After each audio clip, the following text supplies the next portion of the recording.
Nutrition in animals. हम लोग जानते हैं एनिमल्स अपना खाना नहीं बना सकते, सिर्फ प्लांट से अपना खाना बना सकती है।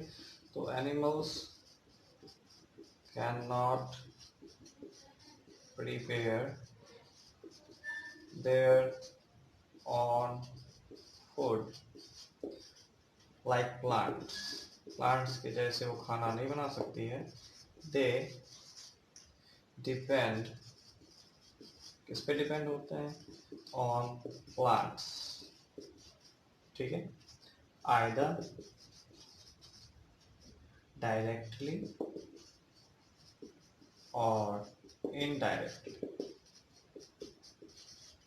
For food. किसके लिए वो डिपेंडेंट होते हैं? फूड के लिए, डायरेक्टली हो या इनडायरेक्टली। ठीक है, और कुछ एनिमल्स हैं जैसे कि हर्बीवर्स।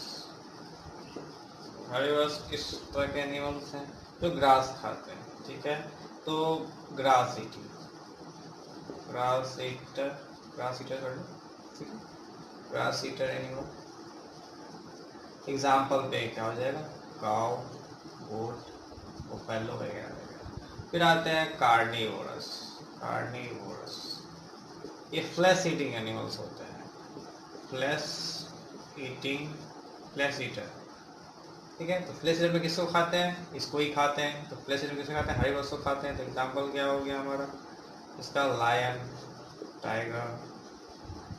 ठीक है, फिर थर्ड आता है हमारा ओमनीवोरस। वो दोनों फ्लैश भी खाता है, ग्रास भी खाता है। ठीक है, those who eats both grass, ठीक है, plants and animals।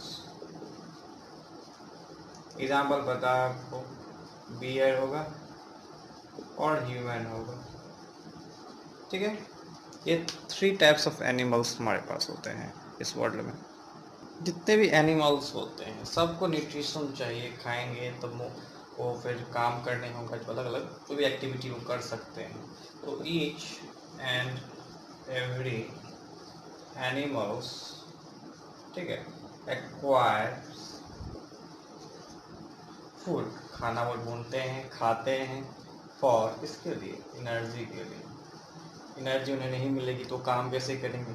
तो परफॉर्म, क्या परफॉर्म करेंगे? Various activities, various activities. और वेरियस एक्टिविटीज में क्या क्या आती है? लाइक रनिंग, वॉकिंग, ऐसी बहुत सारी चीज़ें जो डेली बेसिस पे वर्क के लिए चाहिए। ठीक है, इसके बाद आता है एक टर्म जिसका नाम है डाइजेशन। अब खाएंगे तो पचाएंगे, तब ना एब्जॉर्ब करेंगे। तो इट इज द प्रोसेस, किस चीज का प्रोसेस? ऑफ ब्रेक डाउन, तोड़ता है। किस चीज को तोड़ता है? Of complex. एक प्रोसेस, एक सीरीज है जिसमें वो ब्रेक डाउन होती है, टूटती है, फिर एब्जॉर्प्शन होती है, एसिमिलेशन होती है। वो आगे हम लोग पढ़ेंगे। कंपोनेंट्स ऑफ फूड, ठीक है, सब्सटेंस, ठीक है, इनटू सिंपलर फॉर्म। उसको तोड़ती है सिंपलर फॉर्म में, ताकि वो हमारे अंदर डाइजेस्ट हो सके, घुल सके, फिर उसमें से एब्जॉर्प्शन हो सके। ठीक है, बहुत सारे एनिमल्स सबका अलग अलग फॉर्म ऑफ तरीका है जिससे वो मोड है, फूड है। तो जैसे कि मान लो बीज है, ठीक है, बीज, मक्खियाँ, वो क्या करती है? उसका खाना क्या है? नेक्टर। ठीक है, और नेक्टर लेती कैसे हैं? मोड क्या है उनके खाने का? तो खाने का जो प्रोसेस है उसको कहते हैं हम लोग सकिंग। चूसती है, उसमें से रस निकालती हैं ना, डंक डाल करके। ठीक है, फिर आता है स्नेक्स। इसका फूड क्या है? रैट, माइस वगैरह। लेकिन वो करता क्या है? डायरेक्ट स्वेलो कर जाता है, स्वेलोइंग, निगल जाता है। डायरेक्ट फूड को वो चबाता नहीं है, काटता नहीं है, डायरेक्ट निगल जाता है। ठीक है, डाइजेशन में सबसे पहले हम लोग पढ़ेंगे किसका? Digestion in human. किसका पढ़ेंगे? Digestion in humans. फिर आगे फ्यूचर चैप्टर में है वो पढ़ेंगे। तो ह्यूमंस में क्या होता है, ह्यूमन फूड लिए ह्यूमन क्या करते हैं, टेक फूड, खाना खाए, ठीक है, थ्रू कहाँ से खाते हैं हम लोग, माउथ से खाते हैं, मुंह से, माउथ, ठीक है। फिर उसके बाद डाइजेस्ट होता है द फूड, वो डाइजेशन होता है। अब फाइनली डाइजेस्ट होने के बाद क्या करते हैं, उसको रिमूव कर देते हैं, द अनडाइजेस्टेड फूड रिमूव्ड, कहाँ से रिमूव होता है, फ्रॉम द बॉडी, बॉडी से वो रिमूव हो जाता है। और एक कॉम्प्लेक्स है इसमें, आगे हम पढ़ते हैं इसके बारे में पर डिटेल्स में, ठीक है। तो चलिए हम लोग आगे डिटेल में पढ़ते हैं इसके बारे में। तो it is a complex process, ठीक है, इन्वॉल्विंग, बहुत सारे प्रोसेस इसमें इन्वॉल्व होते हैं। तो सबसे पहले इसमें आता है हमारा क्या आता है, तो वो आता है इंजेशन, इंजेशन, जिसमें खाना यहाँ से एंटर करती है, ठीक है। फिर होता है डाइजेशन, तो डाइजेशन हुआ, इसका प्रोसेस होता है यहाँ से लेकर के इस पूरे में, ठीक है। फिर होता है एसिमिलेशन, एसिमिलेशन भी इसी प्रोसेस में होती है, ठीक है, एसिमिलेशन, एब्जॉर्प्शन, पहले एब्जॉर्प्शन होगा, सॉरी पहले गलती हो गया थोड़ा सा, पहले एब्जॉर्प्शन होगा, एब्जॉर्प्शन, फिर एसिमिलेशन, ठीक है, फिर इजेशन, बॉडी में से जो अनडाइजेस्टेड फूड है वो निकाल दी जाती है, ठीक है। मैंने ये डाइजेस्टिव सिस्टम में जो भी इंक्लूड होता है उसका एक रफ डायग्राम बनाया है। ये स्लाइवरी ग्लैंड है, नेसल कैविटी है, माउथ ओपनिंग है जहाँ से फूड इंटर होती है, फिर ये स्टोमक है, पेनक्रियाज, ये लीवर, ये गोल ब्लैडर, ये लार्ज इंटेस्टाइन, ये स्मॉल इंटेस्टाइन, ये रेक्टम और ये एनस है। सबसे पहले पार्ट्स क्या क्या इसमें इन्वॉल्व होते हैं, पार्ट्स इन्वॉल्व इन डाइजेशन, कौन कौन से पार्ट इसमें इन्वॉल्व होते हैं। सबसे पहले हमारा मुंह आता है, माउथ आता है, ठीक है, जिसे हम लोग चबाते हैं, माउथ एंड बकल कैविटी। फिर उसके बाद ये कहाँ जाती है, फूड पाइप में, यहाँ से खाने के बाद इस सेक्शन में जाती है, तो फूड पाइप। और उसका दूसरा नाम क्या है, ऑइसोफेगस, क्या कहते हैं, ऑइसोफेगस। फिर उसके बाद खाना कहाँ जाएगी, इसमें स्टोमक में, ठीक है। स्टोमक के बाद ये जाती है स्मॉल इंटेस्टाइन में, आपको फिगर में लग रहा है लार्ज में जा रही है, नहीं, वो जाती है पीछे से स्मॉल इंटेस्टाइन, स्मॉल इंटेस्टाइन। फिर ये जाती है लार्ज इंटेस्टाइन, कहाँ जाती है, लार्ज इंटेस्टाइन। फिर ये रेक्टम में आके अब जो भी बचा हुआ लिक्विड होता है वो उसमें स्टोर होता है, तो कहते हैं वो रेक्टम। और उसका लिक्विड के फॉर्म में वो बाहर निकल जाती है तो उसको कहते हैं एनस, ठीक है।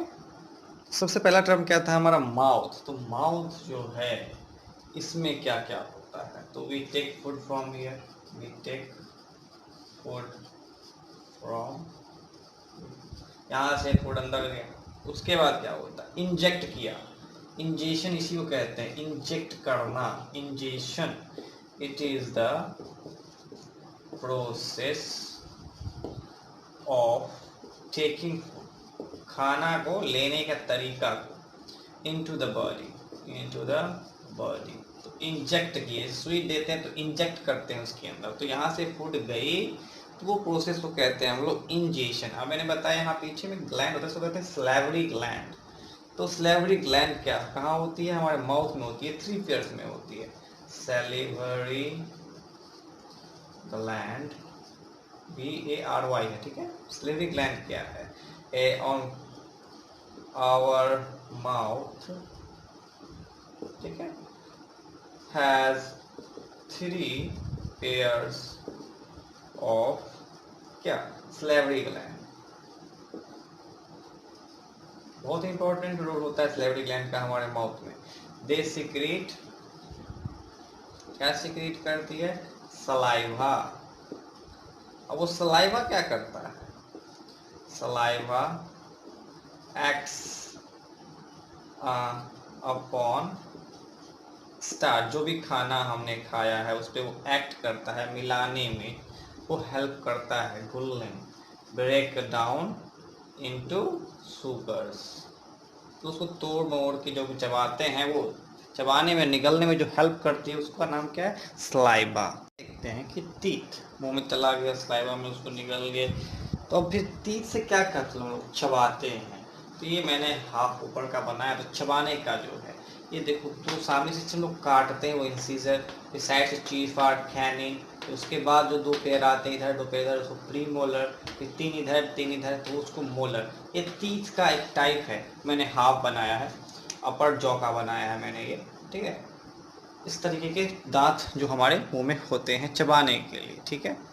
तो टीथ करती क्या है, तो ये हेल्प करती है, इट हेल्प्स इन च्यूइंग, चबाने में, क्या, आवर फूड हमारे फूड को चबाने में हेल्प करती है। दूसरा, जितने भी टीथ बने हुए फिगर बताया था वो सारे टीथ जो हैं एक गम में एक जो भी फिक्स है, ईच टूथ इज प्लेस्ड, सब अपने जगह पे लगाए हुए हैं, इन सेपरेट, सब अलग अलग है, आप छू के देख सकते हो, हर एक दांत अलग अलग जगह पे फिक्स है, अलग अलग उसका सॉकेट बना हुआ है, सॉकेट्स इन द गम्स, जो मसूड़े हैं उसमें वो फिक्स होता है, लगा हुआ होता है, सबका अलग अलग है। और हर एक टीथ का, every teeth has different function, हर एक टीथ का अलग अलग काम है, अलग अलग चीजें हैं, वो मैं आगे बताने वाला हूँ, ठीक है। टीथ भी हमारे दो प्रकार के होते हैं, एक होते हैं मिल्क टीथ, जो हमारे इन्फेंसी एज में होती है। इन्फेंसी एज क्या होती है, 6 to 8 ईयर्स, 6 से 8 साल तक जो हमारा दांत होता है उसको कहते हैं मिल्क टीथ। उसके बाद जो आती है उसको कहते हैं परमानेंट टीथ। इन्फेंसी एज के बाद, इन्फेंसी एज जो हमारा है 6 to 8 ईयर्स, उसके बाद जो टीथ आती है परमानेंट टीथ होती है, वो हम लोग जब तक ओल्ड बन जाते हैं तब तक रहती है, ठीक है। ओल्ड होने के बाद टूट जाती है, लेकिन उस तब तक जो आती है टीथ वो परमानेंट टीथ। 8 ईयर्स के बाद जो टीथ आनी शुरू होती है उसको कहते हैं हम लोग क्या, परमानेंट टीथ, ठीक है। थ्रू आउट लाइफ वो परमानेंट टीथ रहती है। और मैंने कुछ टाइप्स उसमें बताया था, फिगर जब बनाया था, इंसीजर्स। इंसीजर का काम क्या है, चीज कटिंग करना और बाइटिंग करना, ठीक है। उसके बाद मैंने बताया था कैनिंग, तो कैनिंग का क्या काम है, पियर्सिंग और टीयरिंग, चीर फाड़ करना, इस दांत का काम है। उसके बाद आता है प्रीमोलर्स। प्रीमोलर्स और मोलर्स दोनों का लगभग काम सेम ही है, दोनों जो है वो क्या करते हैं, च्यूइंग, चबाते हैं, और ग्राइंडिंग, मतलब पूरा पीस पीस के बराबर कर देते हैं इसको। ये दोनों काम किसका है, प्रीमोलर्स और मोलर्स का। बाकी टूथ डीके होता है, उसको अलग अलग फंक्शन से हम लोग साफ सफाई करते हैं, ब्रश करना चाहिए, उसको धोना चाहिए, बैक्टीरिया अगर साफ नहीं करते हैं तो उसमें बैक्टीरिया ज़्यादा रहते हैं, तो उसको साफ करने के लिए हमें 2 टाइम ब्रश करना चाहिए, है कि नहीं। वो जो प्रोसेस है वो आप लोग पहले भी पढ़ चुके होंगे, तो मैं उसका टूथ डीके का नहीं बताने जा रहा हूँ। अब नेक्स्ट जो है हमारा क्या है, टंग। तो टंग के बारे में हम लोग क्या पढ़ेंगे, मैंने टंग का फिगर बना दिया है। अभी टंग बेसिकली करता क्या है, टेस्ट करता है फूड कैसा है, तो उसके लिए अलग अलग सेक्शंस हैं बने हुए जो बताते हैं कि फूड का टेस्ट कैसा है। तो ये सेक्शन हमें बताता है कि स्वीट है या क्या है, फिर ये सेक्शन बताता है साल्टी है, ये सेक्शन हमें बताता है कि फूड सॉर है, और पीछे वाला सेक्शन है वो बताता है कि तीता है, बीटर है, ठीक है। तो उसके बारे में और जानते हैं कि टंग होता कैसा है। तो टंग जो होता है वो फ्लैसी मस्कुलर ऑर्गन होता है कि नहीं, आप छू के भी देख सकते हो, और बहुत इधर आगे पीछे घूमता रहता है, जब भी बोलो आगे पीछे करता रहता है, और इसके एक बैक में फ्लोर पे एक बकल कैविटी अटैच होती है, ठीक है। तो यहाँ पे फिगर इसमें मैं नहीं बता सकता। और it can move in all direction, वो सभी डायरेक्शन में घूमती रहती है, जब भी बोलोगे कुछ भी करोगे तो घूमती रहती है। तो इसका नेक्स्ट पढ़ेंगे लोग, फंक्शन क्या है टंग का। फंक्शन क्या है, करती क्या है ये, it mixes saliva with food while chewing, जब हम चबाते हैं तो ये सलाइवा को उसमें क्या करती है, मिक्स करती है। तो अभी हम लोग इसी प्रोसेस पे, यहीं पे अभी हम लोग खाना जो खाया है तो मुंह में इतना चीज होता रहता है। देखो जीभ क्या करती है, च्यूइंग करते हुए सलाइवा मिलाती है, ठीक है, और उसको इम्पोर्टेंट रोल है, क्योंकि अगर ये नहीं करेगी तो नहीं होगा। आज जब बोलते हैं, बात करते हैं, तो भी फंक्शन जो है जीभ का बहुत इम्पोर्टेंट है, plays important role while talking. जब हम बात करते हैं तो जीभ का बहुत ही इंपॉर्टेंट रोल, अगर नहीं होगा तो हम बोल भी नहीं पाएंगे। टेस्ट के लिए भी इसका यूज़ करते हैं हम लोग, मैंने बताया अभी अलग अलग फूड कैसे पता चलता है कि टेस्ट कैसा है नहीं है। और लास्ट स्वेलो करते हैं, ठीक है, निगलने में ये हेल्प करती है। अगर सॉफ्टे नहीं करेगी, सलाइवा इसमें नहीं मिलाएगी, तो वो फूड हम लोग खा नहीं सकते हैं, ठीक है। चलो अब नेक्स्ट चलते हैं। नेक्स्ट में हम लोग पढ़ेंगे क्या, ओसोफेगस, नेक्स्ट वीडियो में। अगर अच्छा लगे तो लाइक शेयर सब्सक्राइब जरूर करें। Thank you.